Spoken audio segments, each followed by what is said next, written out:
Welcome to today's Enactus Plus Social Good Hangout. A part of the Road to Enactus World Cup series, a series where Enactus student teams from all around the world share about their work.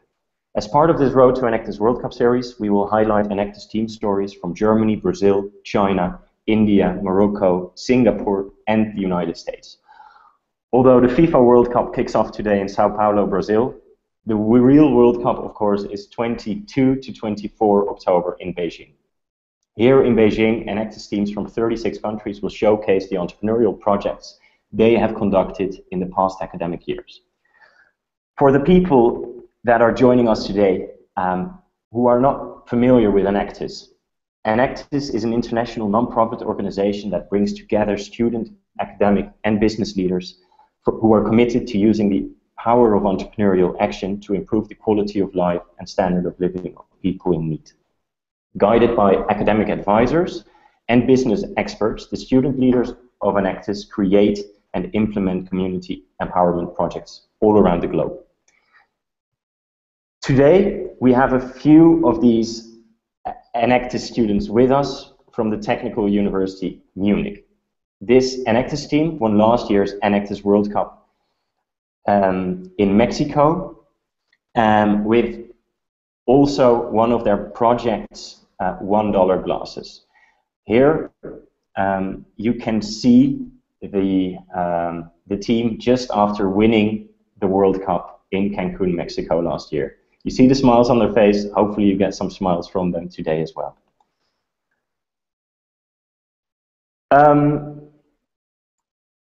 In the picture, you might be able to see a few of them. With us today, we have Valerie Heuning and Kai Hübner.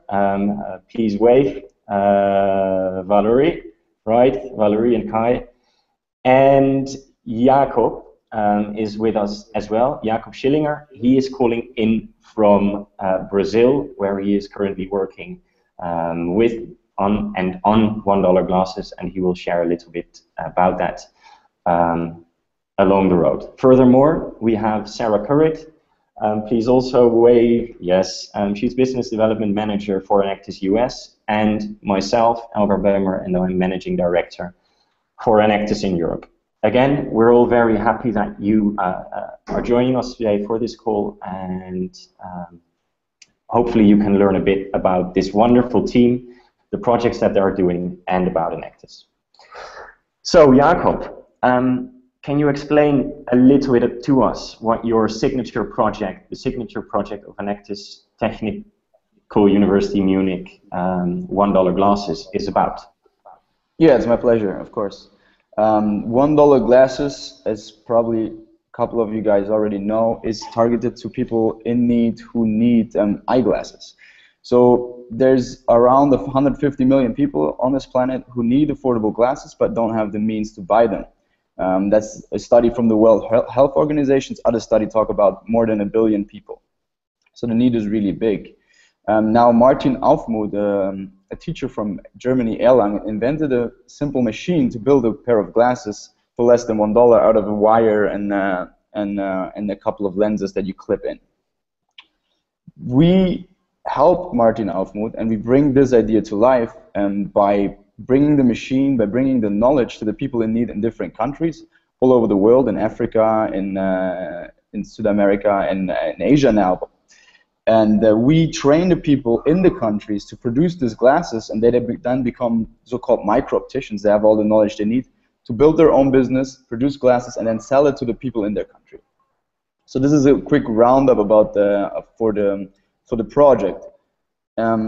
Should I talk about what we did last year?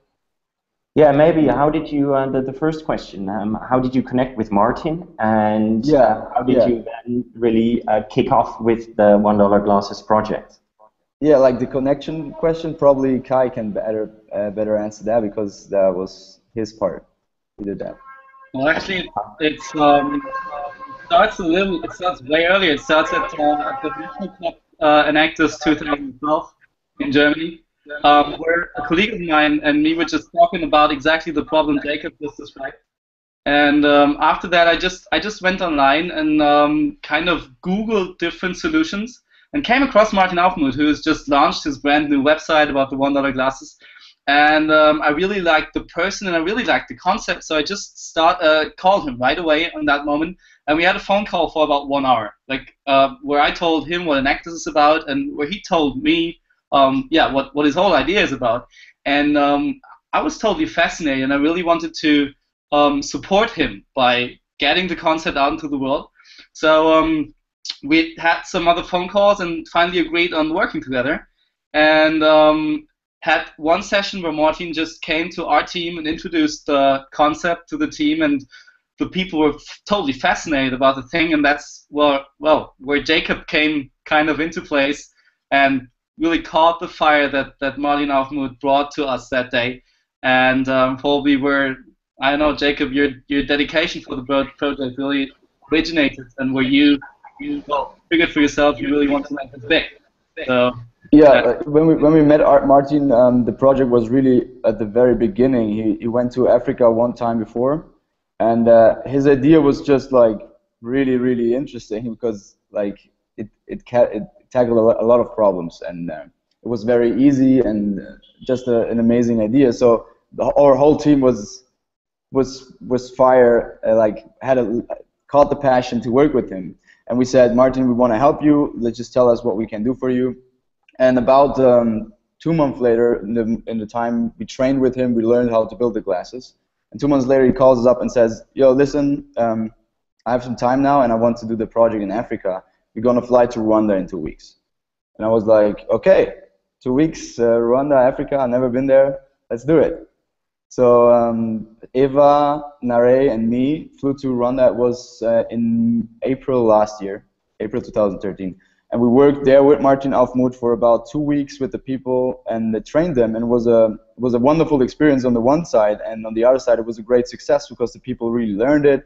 They produced great glasses. We already sold glasses in the country, so it was really fascinating. We came back after that experience, and then we won the National Cup, which we want to talk about later.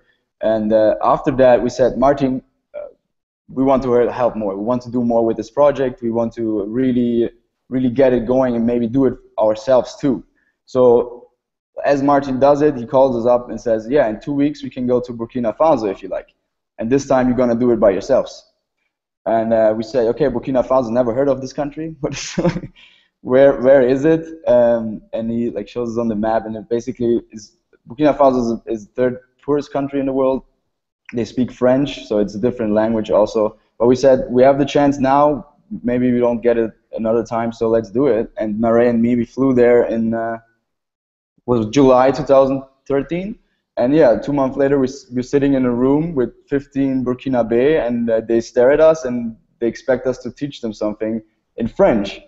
And at the beginning, it was kind of difficult, but lovely people, and they did their part amazingly. So we managed to have a really strong group. After 10 or 11 days of training, we had 7 amazing people that we could work with in Burkina Faso. One of them, Suleiman, that you will see in pictures later, and we talked about in the presentation. Yeah, and from there on, we have to do this more and more and more. And then 2 weeks later, another call came, and he said, let's go to Bolivia this time. And we said, okay. We have classes, but we can do them later. So we went to Bolivia also 2 weeks later, and that was in September, I think September. So going one step back, Jacob, and Kai and Valerie, and Jacob, you just spoke about, right, that first regional competition. I remember that very well. I was there in Regensburg, Germany, Bayer. Bavaria last year. You just mentioned you went to April for the first time to Rwanda, right? And that regional competition, the first regional competition south in Germany, was in May. Kai and Valerie, how did that preparation go with that short notice before the regional competition, and what were your expectations? Well, you just said you were there. I just remember you after that competition saying, you never know, guys, you never know. And, I mean, that was really a funny thing for us, because we went to the competitions without any expectations, actually. We just, I mean, we were a small group of students, well, kind of small, pretty, well, all right size, I'd say, and totally dedicated for what we're doing. So we just put all our energy into the projects we actually conducted. And we wanted to use the cups to show the people what we've actually done in the past months, to really just make people notice of the projects and all the ideas behind it. So there was no real thing like we could win all this or whatever. So we just tried our best by preparing for the regional cup and also for the national cup to get the message across, to get the projects and to get the ideas and the things we've reached across, and not really to win any cup or something. So surprisingly, I mean, it worked out that we finally were elected the national champion of Germany, but we really we really didn't have that goal in our heads. We just wanted to get support for our projects and to get support for what we're doing. Excellent, excellent. After regionals, of course, you needed to prepare a lot for National Cup, right? As you just talked about. And how did that reflect to the national competition? What was how did it feel on stage presenting at the national competition with that project? Well, at the national competition, we still didn't really get that we are that good. We didn't really expect that we would win or anything. We just gave our best, we did our best, and just put all our heart into it and had a whole lot of fun. I just remember that we were on this big stage at the National Cup and in front of all these people, and were really scared and nervous, but also really excited to tell the other Enactus Germany teams about our projects. And that was kind of all. We just enjoyed it. If I could just ask a question of whoever feels most appropriate to answer, maybe around some of the statistics on the projects in terms of the jobs that you've created from your work in both Africa and South America, those that have been able to get the power site, and speak a little bit more around that piece to the project. Yeah, of course. For now, we have around 35 people that work for the project, so we created 35 jobs in different countries, mostly in Africa, and they're starting to sell. It's always a bit of a longer process till they really can start to sell, because we want the glasses to be in perfect quality, so it takes about 6 months so they can really sell. In Burkina Faso, they started selling in January, because also there's a lot of legal issues in some countries, especially Brazil now, where the government regulates basically everything around glasses, so it's kind of tough to sell glasses, but we're trying to get that with different partners. In Burkina Faso, there's no laws about the glasses, so you can just go out and sell them. We sold around 1,100 glasses in Burkina Faso, and a couple hundred of glasses in the other countries. So 1,500 glasses to 2,000 glasses. Okay, just one additional question on that, Jacob. How does that diverse between the different countries, and how does it feel for you when you're there and speaking with those kids and adults that now can see? What type of feeling does that give to you guys when you notice that?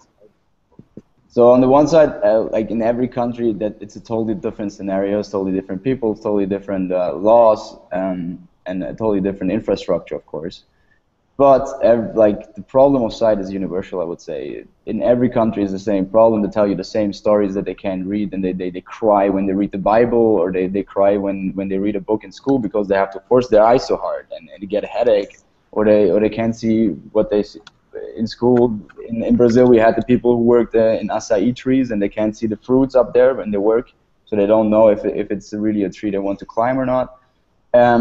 It's an amazing feeling to give the people the opportunity to see again with just a simple pair of glasses. In Burkina Faso, what we did is we asked the people who already bought the glasses to come back, and we called them up. We have all their telephone numbers. We called them up, said, hey, we're here from Germany, we want to see how the glasses are working for you. Can you come by? And they were happy to come by and share with us their experiences. We also wanted to check if the quality of the glasses is all right. And one girl really struck me. She was so happy. She was, I think, 18, and she was like, "Thank you so much. I never had a glass. I had a glass the first time when I was 17, the $1 glass, and now I go to school, and it's just an amazing feeling to see everything. I didn't know that it was really something that I lacked. So thank you, God bless you," and just a gigantic smile on her face. And like only that alone was worth the whole trip. So yeah, lots of good experiences. That's absolutely great. And Jakob, will get back to you later to talk a little bit about the work that you have done on OneDollarGlasses in Brazil, also in the last weeks and also the last year, preparing towards national competition. Just to the viewers, Enactus is more, and Enactus teams are more than just one project, and Enactus teams create several projects within their team. So Kai and Valerie, perhaps you could also explain about another great project that you do within the Technical University of Munich, Beconomy, which you will also be presenting in 2 weeks, or less than 2 weeks even, at the national competition in Germany. Valerie? Actually, we will not present it because we have a very, well, it's all good. We presented it last year, and we're really proud that the project is going so well, but we want to tell the people some more about some other projects we have, but I will explain Beconomy shortly. So what we did was we developed a game, a board game, a strategic board game. This simulates the life of beekeepers who live in Burkina Faso. We got to know that these beekeepers living in Burkina Faso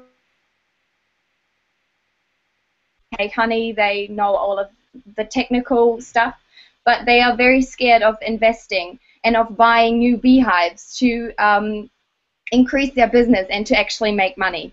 So this is why we made this board game. The board game simulates their business life, and it explains them how to, invest.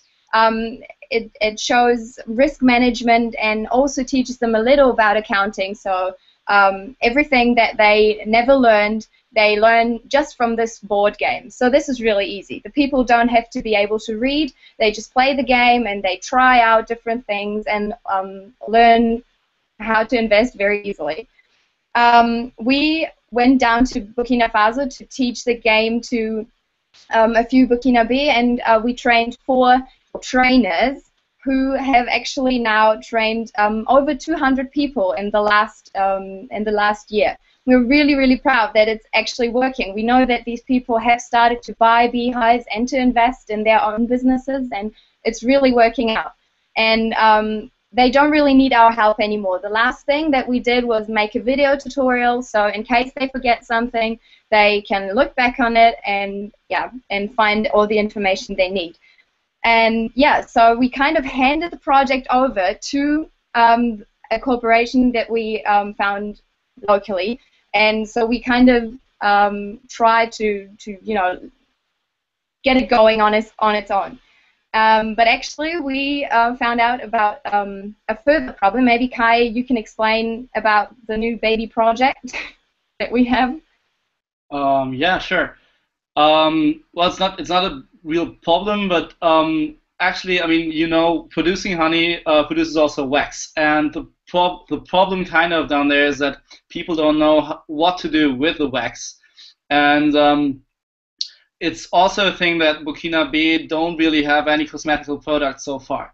So we just created some possibilities to make different creams and different other really cosmetical products out of the wax, which is like a side product of the honey, and have also tried some of these products, and have also brought some of these products to Burkina Faso and let some people test it. And actually, they really love the product so far. So next step will be getting the production down to Burkina Faso and educate the beekeepers how to build up another kind of side business to their honey producing business, and use a side product of their business sustainable to help the people down there even more, in a way. If I could just ask a question, Kai, you know, earlier we learned about some of the language barriers that you had and some legal issues that you experienced with $1 Could you elaborate a little bit more on some of the challenges that you faced either in this project or others and how you overcame to make these projects as successful as they are? Well, actually, a really basic project, a really basic problem in all the projects are financial resources in a way. So before we even got to Rwanda, before we even got to Burkina Faso, we needed money to, get people over there. And what we basically did in every project is really try to use the network we have to get people who are fascinated by our projects and who want to help us. But even before that, in the case of OneDollarGlasses, for example, Jacob and Nare and also Eva, they really took their own money because they had so much trust in the project and so much trust in that it's going to work and that people will be fascinated by it, that they risked losing all of their money if we didn't get it back. But in the end, we really got it back. We got like a lot, more than 10,000 euros funded before the World Cup to do all of these journeys.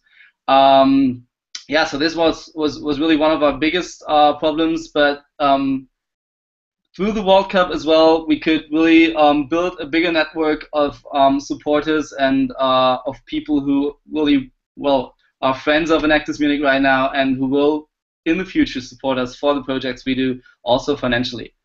Probably Jacob, Valerie, you want to add something on that? Yeah, like one big problem that we faced, of course, when we go to different countries is that the culture is totally different. Like we experienced that really big when we went back to Burkina Faso this year in 2014. That many problems that we didn't even see were there because they just had a different culture and didn't talk about it the way we expected them to. So they expected us to ask them, and we expected them to come to us with their problems. So at the beginning, we could sense there were a lot of problems, and what we did is just to sit down with them and in one-on-one consultations, ask them about what's going on, where are the problems, what you want us to fix. And after a little bit of conversation, the trust came back, and there were actually a lot of problems that we had to solve, but from the outside it looked like there were no problems. And the same in Brazil. The culture in Brazil is very different from our German cultures, especially when you need people to be on time. That's kind of we have a running joke that we say, is it Brazilian time or is it German time? Because German time is the real time, Brazilian time is about an hour later. So this problems sometimes lead to bigger problems, but we always try to find a solution with each other, and as well in Brazil and in Africa, we always found that solution with the other Enactus team too.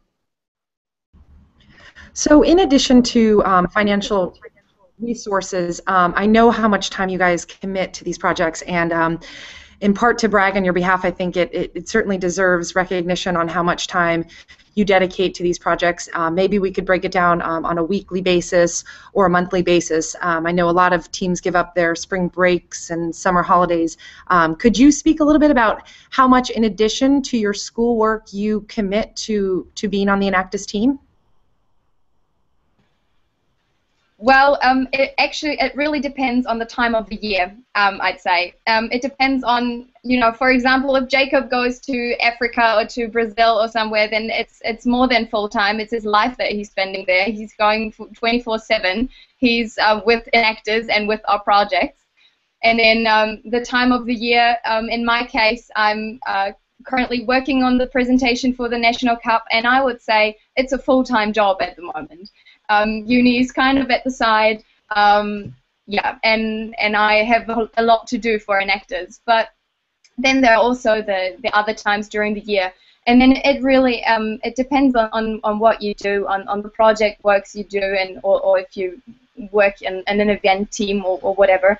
I guess if I had to, I think it's between one in 3 hours a day or something like that. Yeah, I don't know, boys. It can be way more. Well, it doesn't feel like work, so I don't know. But for me, I can say, I mean, I roughly expanded my studies for 1 year because of Enactus. Like, I took 1 year longer than it could have taken me, which is totally fine because, yeah, you get a lot back and a lot of things back you couldn't ever, well, buy with anything. So that's great. And maybe to talk about that question. What you got back. I asked all of you in the beginning of this call, before our viewers joined, if you could describe your time with Enactus within one, or Kai, perhaps 2 sentences. Valerie, how would you describe your time within Enactus? Well, I think Enactus is like a family to me.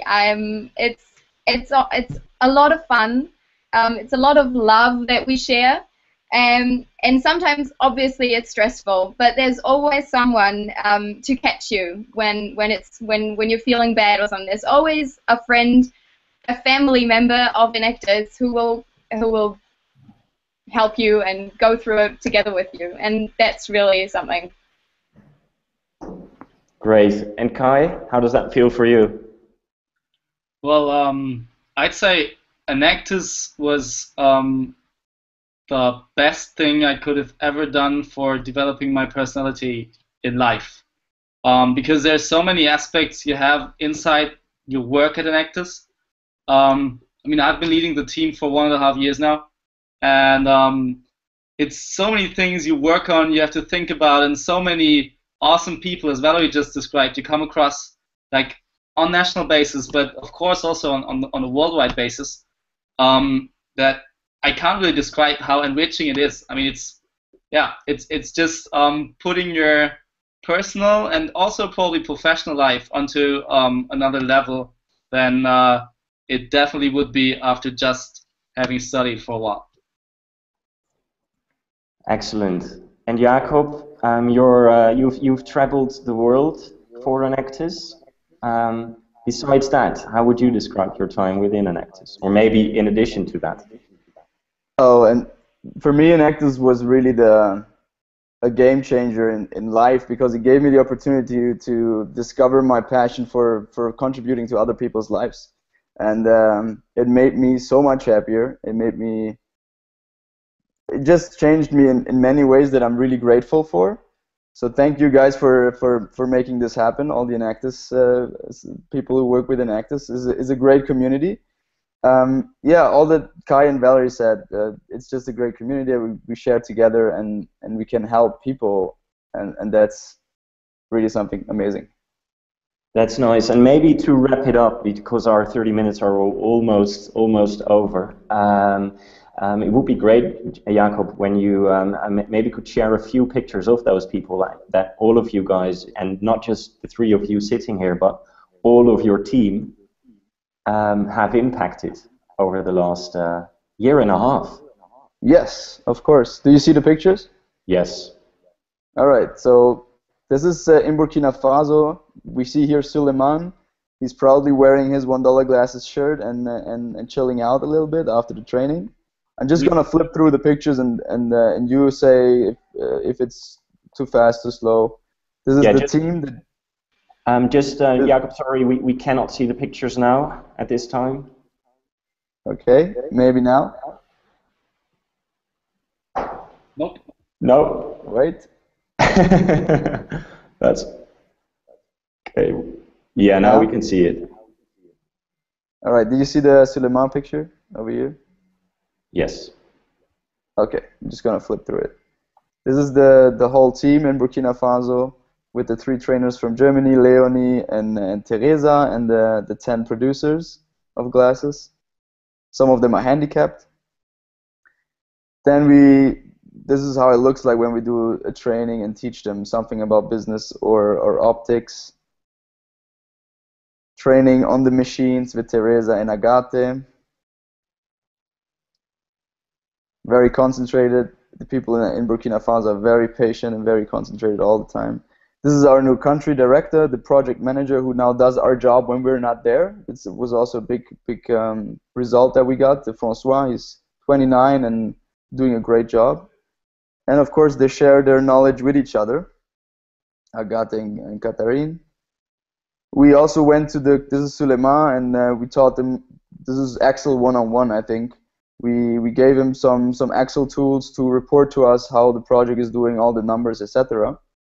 So this was a big part of the second training. Here they're celebrating that they get OneDollarGlasses t-shirts. You see they're all happy. Suleiman constantly working on his bending skills. And himself also wearing a glass in there, right? Yes, yes, he's wearing a glass all the time. Excellent. Thanks much for these, Jakob. I believe further interested people who would like to know more about your project can also visit your website, right? www.onedollarglasses.org. Very important. And while you continue with showing the pictures, I would like to wrap this call up. And on behalf of everyone on this call, I would like you, the viewers, for joining us at this Enactus Plus Social Good Hangout. I Road to the World Cup series. I would very much like to thank Valerie, Kai, and Jakob for making time to share with everyone about the projects that you have done. And on behalf of Enactus and also Plus Social Good, we would like to wish you all the best in your final preparations for the national competition next week. As mentioned, I would also like to say thank you to Plus Social Good for the opportunity again to have this hangout, and please go to their website, www.plussocialgood.org, for further connections like this on social impact, and where the conversation on social impact continues. Later today, for example, they have the 2014 World Cup series with a panel discussion of how international sport is playing a role in supporting the United Nations efforts to eradicate poverty, and specifically the so-called Match Against Poverty effort. Again, on behalf of Enactus and everyone else involved, I would like to thank you again, and we look forward to seeing you at our next call next week with Texas State University here on Plus Social Good Enactus Hangout. Thank you. Bye-bye.